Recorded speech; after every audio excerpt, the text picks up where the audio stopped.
Salut tout le monde, c'est Crazy Prof David et aujourd'hui on va parler de comment trouver son logement aux États-Unis. Ça y est, tu as ton stage, tu as ton travail, ton école, quoi que ce soit aux États-Unis, tu es prêt à partir, tu sais où tu vas aller, tu as ton visa. La dernière chose à faire maintenant, c'est de trouver où tu vas dormir. Cette vidéo n'est pas une vidéo où je vais vous expliquer toutes les options de comment trouver un logement aux États-Unis. Je vais vous parler d'une option, l'option bien sûr, bien évidemment, que je trouve qui est la meilleure. Mais avant de parler de quoi et comment trouver son logement, je vais vous parler du pourquoi. Pourquoi tu cherches un logement aux États-Unis? C'est assez simple. Parce que tu vas aux États-Unis. Ok. Mais pourquoi tu vas aux États-Unis? Pour avoir une expérience américaine, culturelle, professionnelle et bien sûr linguistique, pour apprendre l'anglais. Moi je suis prof d'anglais, donc croyez-moi quand je vous dis que une langue ne s'apprend pas ni à l'école, ni sur Babybel, ni sur d'autres sites internet. Une langue s'apprend quand tu fais que cette langue fasse partie de notre vie de tous les jours. D'où l'intérêt d'aller vivre à l'étranger. Et comme on passe plus de temps chez nous que nulle part ailleurs, et qu'on y va tous les jours, ton choix de logement va avoir plus d'impact sur ton séjour aux États-Unis que n'importe quelle autre chose. Donc simplement, il y a deux choses qui sont essentielles.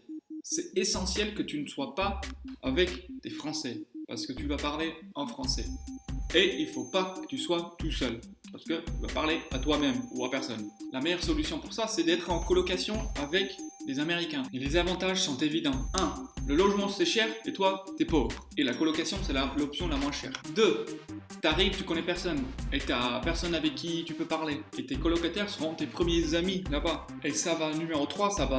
Non seulement ça va t'obliger à parler en anglais tous les jours, ça va te donner envie de parler en anglais tous les jours, pour parler avec eux. Et aussi parce que tu vas certainement y aller pour une durée assez courte, 3 mois, 6 mois, 9 mois, 1 an. Et c'est dans la colocation que tu vas trouver la plus de flexibilité de durée. Soit parce que tu vas sous-louer à quelqu'un qui est parti chez ses parents pour l'été ou fait son propre stage dans un autre pays ou ailleurs, etc. Et tu vas pouvoir louer sa chambre pour une durée déterminée. Soit parce que dans la plupart des colocations, le règle générale, c'est tu restes tant que tu veux, tu déménages quand tu veux, mais tu trouves ton remplaçant. C'est très probable même que le logement, la chambre que tu vas prendre, c'est quelqu'un d'autre qui laisse cette chambre. Et tu vas signer un avenant au bail pour prendre le bail de l'ancienne personne et ensuite, après, quelqu'un signera pour prendre ta place à toi. Ok, c'est fini la philosophie. Maintenant, on va parler de comment trouver ce logement. Ok. Dernière chose avant de parler de comment trouver ce logement, on va parler de quand. Est-ce qu'il faut essayer de trouver un logement avant de partir à distance ou une fois arrivé? Les deux sont des possibilités et les avantages et les inconvénients de chacune est assez évident. Mais la bonne nouvelle, c'est que aux États-Unis et surtout en colocation, les annonces sont publiées peu avant la disponibilité de la chambre. Presque toujours moins d'un mois. Pendant le mois de juin, on va trouver les annonces pour prendre une chambre dans le mois de juillet. Vous allez voir tout à l'heure, je vais vous montrer quelques annonces. Aujourd'hui, on est le 26 juin et on va voir plein d'annonces pour le 1er juillet.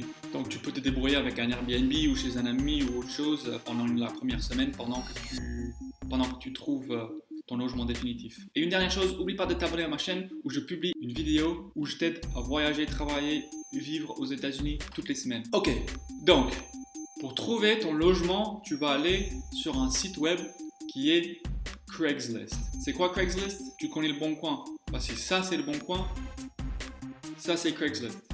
Donc je vais sur Google, je mets la lettre C et tu vas voir directement, boum, il y a Craigslist, il y a le site Craigslist qui sort en premier.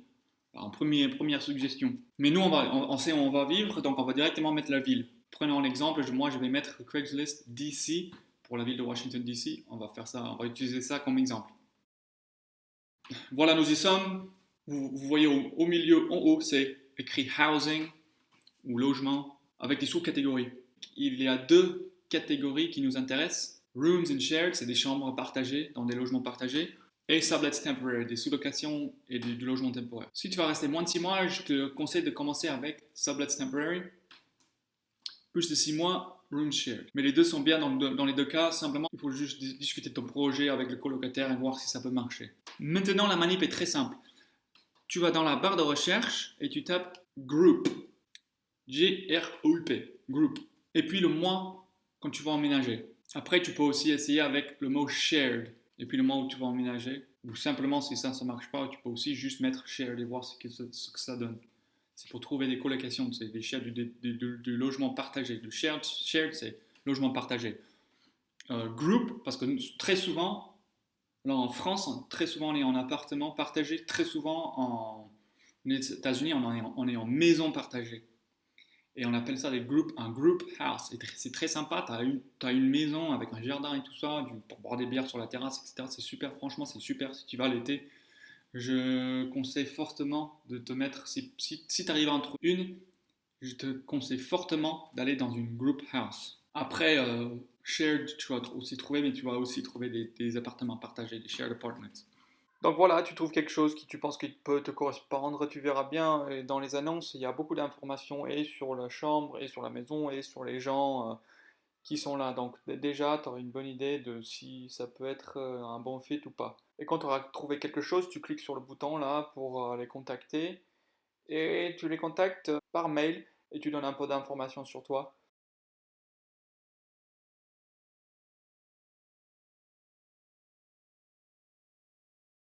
Finalement, je te conseille de visiter un max de logements possibles pour être sûr de choisir un logement qui te convienne et qui va te permettre de profiter un max à ton séjour aux États-Unis.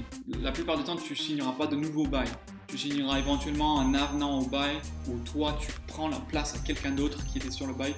Et moi, ça m'est arrivé d'être la 5e personne qui remplace quelqu'un, qui remplace quelqu'un, qui remplace quelqu'un. Et pareil avec la caution. En général, on paye une caution d'1 mois de loyer, mais on ne va pas le payer au propriétaire ou à une agence.